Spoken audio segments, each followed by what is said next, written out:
Last lecture में हमने discuss किया था about the process of digestion in mouth, then we discussed it in the stomach. Mouth में हमने किया था salivary glands are present which secrete saliva, और सलाइवा जो करता है वो क्या करता है, स्टार्च को शुगर में कन्वर्ट कर देता है। फिर हमने डिस्कस किया था अबाउट द स्टमक। स्टमक में तीन चीजें होती हैं, तीन जूसेस सिक्रीट होते हैं, HCl, म्यूकस और गैस्ट्रिक जूस। तीनों के फंक्शंस हमने डिस्कस किए थे। अब फूड कहाँ जा रहा है after stomach, it is entering into the small intestine. यहाँ पे एक वाल्व लगा होता है, वाल्व होता है कुछ स्फिंक्चर लाइक मस्कुलर स्ट्रक्चर होता है जो क्या करता है, जो फूड को मतलब किसी भी चीज की मूवमेंट के टाइम पे ओपन अप हो जाता है, फिर बाद में बंद हो जाता है। तो यहाँ पे पाइलोरिक वाल्व की हेल्प से food will move from stomach to small intestine and this small intestine is highly coiled, बहुत लंबी coiled structure ये present होता है near about 7.5 metre long, 7.5 metre लंबी ट्यूब हमारे अंदर प्रेजेंट है, हमारी स्मॉल इंटेस्टाइन। अब ये स्मॉल इंटेस्टाइन के अंदर फूड एंटर करता है। इस स्मॉल इंटेस्टाइन में 3 juices are secreted, 1 juice from the liver, एक जूस लीवर में से सिक्रीट होता है, yes 1 juice from the liver and another juice from the pancreas. And liver से जो जूस सिक्रीट होता है, लीवर से जो जूस निकलता है वो लीवर से जूस इकट्ठा होता है इनटू द गॉल ब्लैडर, वो गॉल ब्लैडर में स्टोर होता है। तो लीवर फर्स्ट पार्ट इज इसका ऊपर अपर पार्ट जो है हमारे पास लीवर है, लीवर में बाइल जूस बनता है और स्टोर कहाँ होता है, इनसाइड द गॉल ब्लैडर। अब लीवर की भी 2 लोब्स होती हैं, एक लेफ्ट लोब दूसरी राइट लोब। तो एक ट्यूब लेफ्ट लोब से, दूसरी ट्यूब राइट लोब से यहाँ से इकट्ठी दे open up into the small intestine directly, these do not open. I am discussing it. तो पैनक्रियास से पैनक्रियाटिक जूस एक्चुअल में ये दोनों मिलके एक कॉमन डक्ट बनाती हैं। अगर मैं इन दोनों का स्ट्रक्चर बिकॉज ऑफ आगे स्मॉल इंटेस्टाइन है इसके बिल्कुल पीछे की तरफ, if I am drawing the diagram, ये हमारा suppose this is the liver, liver है, इस लीवर में से ट्यूब निकल रही है, लीवर में से एक हमारी लेफ्ट लोब से दूसरी राइट लोब से एक एंटर हुई गॉल ब्लैडर में, फूड यहाँ इकट्ठा हो रहा है। उसके बाद यहाँ पे नीचे की तरफ एक पैनक्रियाज वाला जो स्ट्रक्चर है, this pancreas that is a leaf like structure, this is a gland. तो यहाँ से एक ट्यूब निकलती है which is known as pancreatic duct. अब ये पैनक्रिएटिक डक्ट ओपन होती है into the again bile juice वाली बाइल डक्ट में, बाइल डक्ट और पैनक्रिएटिक डक्ट दोनों मिलके कॉमन डक्ट बना लेती हैं जो directly open up into the small intestine. तो अकेली सिंगल लीवर से नहीं निकलते, ये थोड़ा विजिबल नहीं है क्योंकि स्मॉल इंटेस्टाइन आगे की तरफ है, इसके तुरंत पीछे की तरफ, इसके बिल्कुल बैक साइड में एक डक्ट जो है वो लीवर से निकल रही है, दूसरी स्मॉल इंटेस्टाइन, दोनों मिलके कॉमन डक्ट बना रही है। One is from the liver, liver is known as, liver से निकलने वाले डक्ट का नाम that is known as bile duct, या जिसको हम ये भी बोलते हैं that is also known as hepatic duct. और पैनक्रियाज से आने वाली पैनक्रिएटिक डक्ट। तो हिपैटिक और पैनक्रिएटिक दोनों को मिलके कौन सी डक्ट बन जाती है, there is formation of a common duct. इसको हम क्या बोलेंगे, this is known as common duct which is known as hepato pancreatic duct. Hepatic और पैनक्रिएटिक दोनों से मिलके जो बनती है that is called as hepato pancreatic duct. So these 2 ducts commonly open up into the small intestine. हम ये नहीं शो करते, सिंपली हम देखते हैं कि स्मॉल इंटेस्टाइन में 3 जूसेस सिक्रेट होते हैं। Again small intestine, in small intestine 3 juices are secreted। 3 juices कौन कौन से हैं जो small intestine में secrete होते हैं, 1 is from the liver that is bile juice, bile juice। दूसरा हमारा कौन बनाता है, pancreatic juice, pancreatic juice। और तीसरा हमारा small intestine के अंदर intestinal glands हैं तो intestinal juice, intestinal जूस या इंटेस्टाइनल ग्लैंड का सिक्रीशन जिसको हम इंटेस्टाइनल जूस का नाम देते हैं। तो स्मॉल इंटेस्टाइन में भी 3 जूसेस ही सिक्रेट होते हैं। सबसे पहले हमारे पास आता है, first is the role of bile juice, role of bile juice. Very important question, यहाँ पे क्वेश्चन आता है, you can write on your notebook also, bile contain no enzyme, bile के अंदर कोई भी एंजाइम नहीं है, even though it helps in digestion, फिर भी ये डाइजेशन में हेल्प करता है। नॉर्मली बाइल जूस में कोई एंजाइम नहीं होता, हमने अभी तक पढ़ा मुंह में सलाइवरी ग्लैंड है तो सलाइवरी अमाइलेज है, गैस्ट्रिक जूस के अंदर पेप्सिनोजन है, पेप्सिनोजन जो है वो प्रोटीन डाइजेस्टिंग एंजाइम है, लेकिन बाइल जूस में कोई एंजाइम नहीं होता, देयर इज नो एंजाइम, फिर भी ये डाइजेशन में हेल्प करता है। ऐसे कैसे करता है, because of bile juice is made up of two main things. Bile juice दो तरह के बाइल सॉल्ट और बाइल पिगमेंट से बना होता है जो सोपी एक्शन का काम करता है, विच इज एल्कलाइन नेचर। हमें पता है ना soap are basic in nature, तो ये कुछ बेसिक नेचर का होता है। ये क्या करता है, ये बड़े बड़े फैट के ड्रॉपलेट, जो भी हम फैट्स खाते हैं, ऑयल है, घी है, हम लोग जो भी खाते हैं, उसके बड़े बड़े मॉलिक्यूल को क्या करता है, मॉलिक्यूल के चारों तरफ कुछ ऐसा स्ट्रक्चर बना लेता है और उसे तोड़ देता है इनटू द स्मॉलर ड्रॉपलेट, छोटी छोटी ड्रॉपलेट्स में उनको ब्रेक कर देता है। वो स्मॉलर ड्रॉपलेट आसानी से एंजाइम उनके ऊपर एक्शन कर सकते हैं, क्योंकि बड़ी ड्रॉपलेट को एंजाइम को तोड़ने में बहुत लंबा टाइम लगता है। For the enzyme action very small droplets are produced by bile juice. तो bile juice क्या करता है, it helps in digestion, it contains no enzyme but help in digestion. तो what is the role of bile juice, we can write it what is the role of bile juice? Bile juice क्या करता है, it helps in breakdown of large fat molecules, larger fat molecules into smaller ones, बड़े बड़े fat molecule को ये छोटे छोटे में ब्रेक कर देता है फॉर द एंजाइम एक्शन, ताकि एंजाइम उस पर आसानी से काम कर सके। And this process of working of bile juice के इस प्रोसेस का नाम क्या है, this is known as emulsification.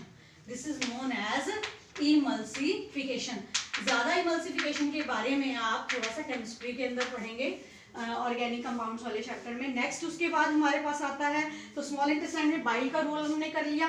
दूसरा हमारा पैनक्रियाज है, पैनक्रियाज से कौन सा जूस निकलता है, पैनक्रिएटिक जूस। तो इसके अंदर आ जाएगा second will be pancreatic juice.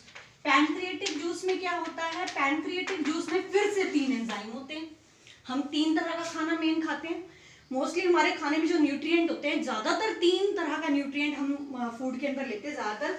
तो कौन कौन से 3 तरह के न्यूट्रिएंट्स जो ज्यादा अमाउंट में हम लेते हैं, they are fats, proteins and carbohydrates. तो पैनक्रिएटिक जूस के अंदर क्या प्रेजेंट होता है, fat digesting, protein digesting and carbohydrate digesting enzymes. So it contains fat digesting, fat, protein and carbohydrates digesting enzyme, carbohydrate digesting enzymes। इसके अंदर क्या present होता है, fat, protein and carbohydrate digesting enzyme. और fat, protein, carbohydrate digesting enzyme क्या करते हैं, fat को भी ब्रेक करेंगे, प्रोटीन को भी ब्रेक करेंगे और कार्बोहाइड्रेट्स को भी ब्रेक करते हैं। लेट्स सी इसके अंदर कौन कौन से 3 तरह के एंजाइम होते हैं। फैट डाइजेस्टिंग एंजाइम को बोलते हैं हम lipase, this is known as lipase, क्योंकि आपको मैंने बताया था 9th के अंदर कि लिपिड होते हैं, लिपिड और फैट 2 अलग अलग टर्म है जो हम फैट्स के लिए यूज करते हैं। तो फैट डाइजेस्टिंग एंजाइम कौन से होते हैं, fat digesting enzymes are lipase, protein digesting enzyme,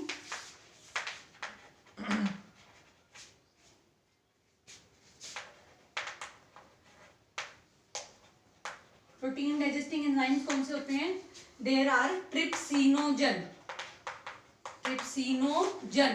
अब हमने पहले पढ़ा था जो हमारी स्टमक के अंदर हमने पढ़ा था पेप्सिनोजन इनएक्टिव एंजाइम था जो बाद में एक्टिवेट हुआ था। ऐसे ही trypsinogen, this is also inactivate enzyme, जो क्या करता है, जो बाइल जूस की प्रेजेंस में किसमें कन्वर्ट हो जाता है, this is converting into trypsin. किसमें कन्वर्ट हो जाता है, ये ट्रिप्सिन में। पहले ट्रिप्सिनोजन था, जब बाइल जूस इसके ऊपर पड़ा तो ये किसमें कन्वर्ट हो गया, this is converted into trypsin. अब बहुत इंपॉर्टेंट क्वेश्चन यहाँ राइज होता है कि पेप्सिनोजन और ट्रिप्सिनोजन या पेप्सिन और ट्रिप्सिन में क्या डिफरेंस होता है। Both are protein digesting enzyme, pepsin भी प्रोटीन को तोड़ता है और ट्रिप्सिन भी प्रोटीन को तोड़ता है, लेकिन दोनों में फर्क क्या है, दोनों में फर्क यह है क्योंकि स्टमक के अंदर जो पेप्सिन है वो किसकी प्रेजेंस में काम कर रहा था, रिमाइंड, काम कर रहा था वो HCl की प्रेजेंस में। बट यहाँ जो ट्रिप्सिनोजन यानी ट्रिप्सिन है वो किसकी प्रेजेंस में काम कर रहा है, यहाँ बाइल जूस की प्रेजेंस में, यानी वो एसिड की प्रेजेंस में काम कर रहा था और ये बेस की प्रेजेंस में काम कर रहा था. This is the main difference between pepsin and trypsin. You can right it also. What is the difference between trypsin and pepsin? Pepsin is present in the stomach, protein को तोड़ता है, but जो trypsin है this is present in the small intestine. फर्क दोनों में क्या होता है? जो ट्रिप्सिन है ये किसकी प्रेजेंस में काम करता है? This works in the presence of alkaline nature, basic nature में काम करता है. और वो किस में काम करता है? That works in the acidic conditions. तीसरा हमारे पास आता है carbohydrate. Carbohydrate digesting enzyme. Carbohydrate digesting enzyme कौन सा होता है? That is carbohydrase. ये मैं क्यों लिखवा रही हूँ कार्बोहाइड्रेज? क्योंकि हम एक तरह का कार्बोहाइड्रेट नहीं खाते, हम बहुत सारे तरह के कार्बोहाइड्रेट खाते हैं. हम चीनी खाते हैं तो चीनी को हम बोलते हैं सुक्रोज. ग्लूकोज खाते हैं तो उसको हम बोलते हैं ग्लूकोज. और उसके अलावा हम फ्रक्टोज भी खाते हैं, माल्टोज भी खाते हैं. अलग अलग तरह की चीनी हम खाते हैं, अलग अलग तरह के हम कार्बोहाइड्रेट्स खाते हैं. कोई स्टार्च खा रहे हैं हम.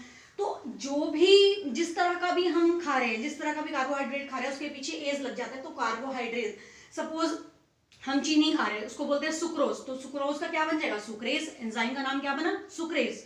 ऐसे ही इन्वर्ट शुगर खा रहे हैं तो इन्वर्टेज. ऐसे ही माल्ट शुगर खा रहे हैं, माल्टोज का बन जाएगा माल्टेज.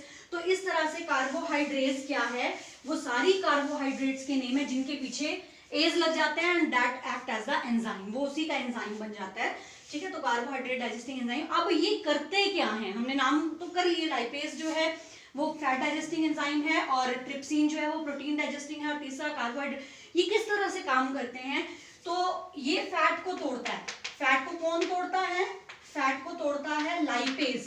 तो लाइपेज की प्रेजेंस में ये रिएक्शंस होती हैं. लाइपेज की प्रेजेंस में फैट टूट जाता है. किसमें? Fatty acid plus glycerol.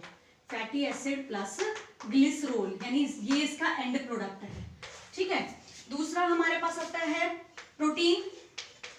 Protein किसमें टूटता है? Protein is broken down into small amount of peptide and some amino acid. छोटी छोटी peptide chain and amino acids. कुछ अमीनो एसिड टूट जाते हैं, कुछ पेप्टाइड चेन रह जाती हैं. ठीक है, या पेप्टोन्स भी बन जाते हैं. इसकी जगह हम पेप्टोन्स भी लिख सकते हैं. आपकी बुक्स में अलग अलग दिया हुआ है. Some of the amino acids are produced, क्योंकि जो प्रोटीन है वो अमीनो एसिड से बने हुए हैं. तीसरा हमारे पास आता है, थर्ड इज कार्बोहाइड्रेट. कार्बोहाइड्रेट का क्या बन जाता है? कार्बोहाइड्रेट अल्टीमेटली टूटता है बेटा ग्लूकोज में. किसमें टूटता है ये? ग्लूकोज में. किसकी प्रेजेंस में? कार्बोहाइड्रेट्स की प्रेजेंस में. ठीक है, some of the amino acids. तो ये हमारे पास आ गया एंड प्रोडक्ट. अब हमारे ये एंड प्रोडक्ट बन गए, लेकिन अभी भी रिएक्शन खत्म नहीं हुई, क्योंकि हमने डिस्कस किया about the pancreatic juice.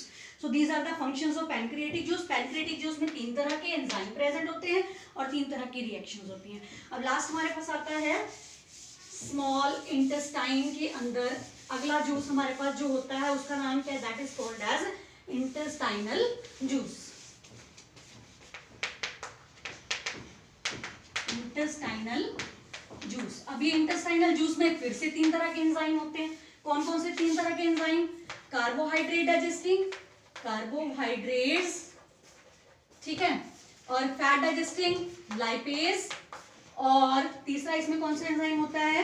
Carbohydrate digesting, fat digesting and protein digesting. जो है हमारा वो कौन सा होता है? Protein digesting is here there is no trypsin. यहाँ पे प्रोटीएज.